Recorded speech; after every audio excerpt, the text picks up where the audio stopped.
Hello and welcome to today's video.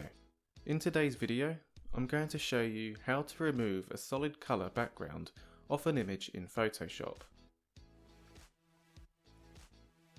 If you've come across a logo or an image with a solid colour background, these can easily be removed with the Magic Wand tool.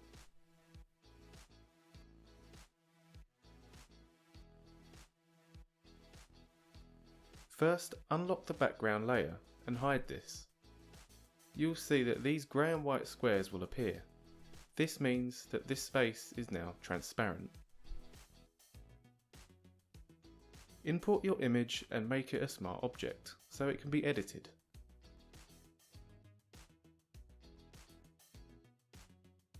I do this by selecting the layer and then just using the brush tool to get this dialog box, but for me this is just personal preference. Select the Magic Wand tool and change the tolerance to get the best outcome.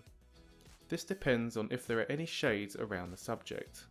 The higher the tolerance, the more colours the tool will select. If your image or logo has shades around it, you may need to select a higher tolerance. If the background image or logo has a solid colour, theoretically you can set the tolerance to 0 to remove the background. Press delete on your keyboard and then Ctrl D to deselect the area. And there we have it. Thanks for watching.